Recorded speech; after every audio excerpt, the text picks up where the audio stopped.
دربان کو بھی حاجب کہتے ہیں، وہ بھی لوگوں کو اندر آنے سے روکتا ہے۔ یشینہ صیغہ واحد مذکر غائب، بحث اثبات فعل مضارع معروف۔ اسباب ضربہ بمعنی عیبدار کرنا، یشینہ عیبدار کرنا۔ طالب العرف کے معنی احسان اور خیرات کا چاہنے والا، طلبگار۔ ترجمہ دیکھیے پہلے آپ اس کا، اور اس ممدوح کے لیے، لہو اس ممدوح کے لیے،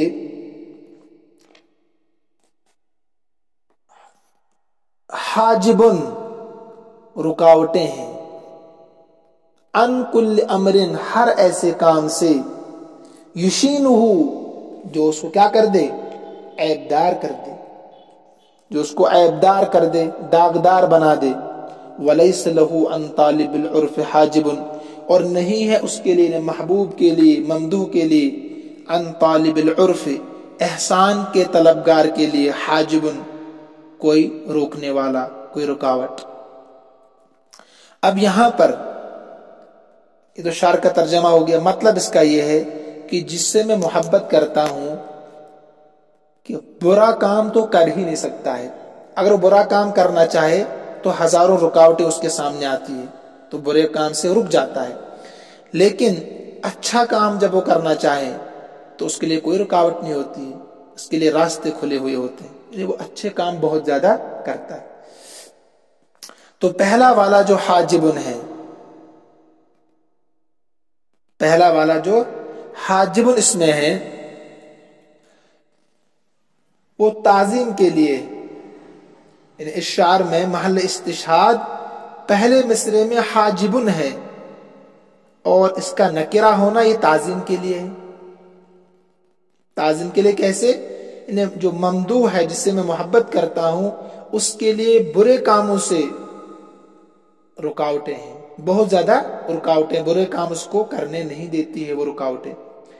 اور دوسرے مصرے میں حاجبن کا نکرہ ہونا تحقیر کے لیے، انہیں مانگنے والے، اس سے داد و دہش طلب کرنے والوں کے لیے کوئی رکاوٹ اس کے پاس نہیں، ہر ایک کو عطا کر دیتا ہے۔ تو پہلا طالبن تعظیم کے لیے، حاجبن تعظیم کے لیے، دوسرا حاجبن کس کے لیے؟ تحقیر کے لیے۔ والعموم بعد النفی، انہیں نکرہ جب تحت النفی، یہ پڑھا ہوا آپ نے، تو اس وقت وہ عموم کا فائدہ دیتا ہے۔ جب نکرہ نفی کے بعد آئے تو ما جاءنا من بشیر، ہمارے پاس کوئی ڈرانے والا نہیں آیا، تو یہ بشیر ما کے بعد آیا ہے، حرف نفی کے بعد، تو یہاں کوئی بھی بشیر، خوشخبری دینے والا نہیں آیا، عموم کا فائدہ دیتا ہے۔ فإن النکرۃ فی سیاق النفی تعم، بے شک نکرہ نفی کے تحت تعم، عموم کا فائدہ دیتا ہے۔ فإن النکرۃ فی سیاق النفی، یہ ترجمہ کریں آپ، بے شک نکرہ فی سیاق النفی، نفی کے تحت، یعنی نفی کے بعد جب آئے گا تو تعم، عموم کا فائدہ دے گا۔ وقصد فرد معین، نمبر 4، وقصد فرد معین او نوع کذالک، اور کبھی فرد معین اور نوع معین پر دلالت کرنے کے لیے آتا ہے، فرد معین اور نوع معین پر دلالت کرنے کے لیے آتا ہے۔ جیسے واللہ خلق کل دابۃ من ماء، اللہ تعالیٰ نے ہر چیز کو پانی سے پیدا کیا، اللہ تعالیٰ نے زمین پر چلنے والے جاندار کو پانی سے پیدا کیا۔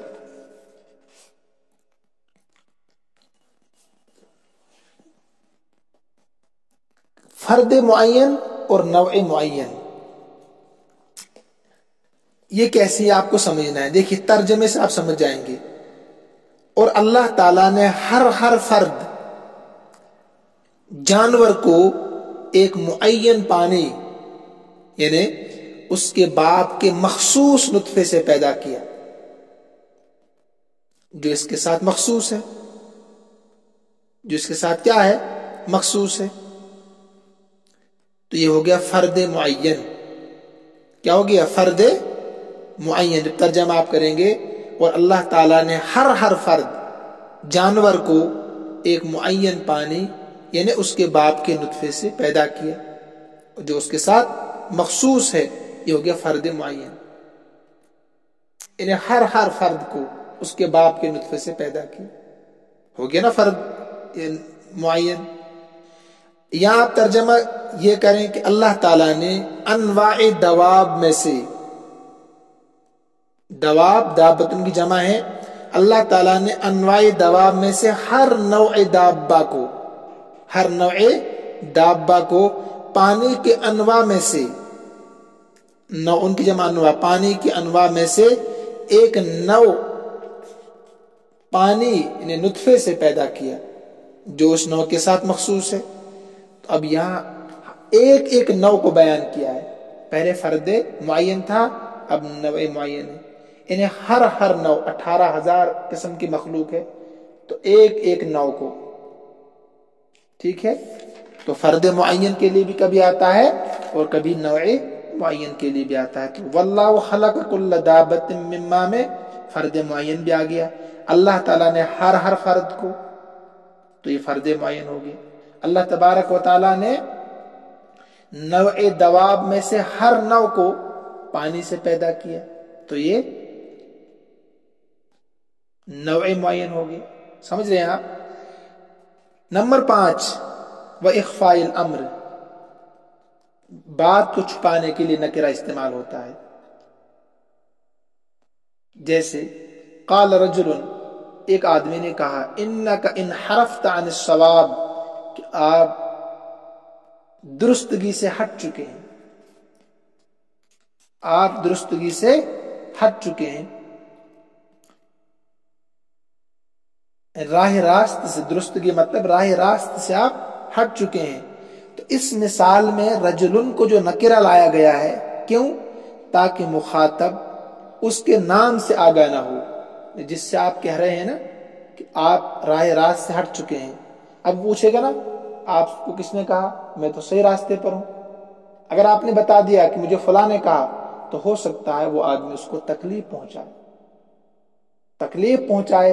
تو اب آپ نکرہ استعمال کرتے ہیں، مجھے کسی کہنے والے نے کہا کہ میں نے سنا، کلاس میں سننے میں آیا، بولتے ہیں نا عموماً آپ کلاس میں نے سنا کسی سے. کیوں آپ چھپاتے ہیں؟ تاکہ یہ اس کو تکلیف نہ پہنچائے. تو مخاطب اس کے نام سے آگاہ نہ ہو تاکہ اس کو نقصان نہ پہنچائے. تو لہذا آپ کہتے ہیں کہ انک ان حرفت عن الصواب قال لی رجل، کہ آپ راہ راست سے ہٹ چکے ہیں، مجھ سے ایک آدمی نے یہ بات کہی. نام نہیں بتاتے ہیں آپ.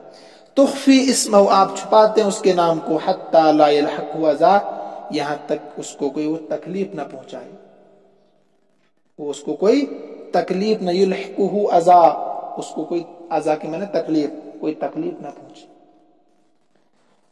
تو لہذا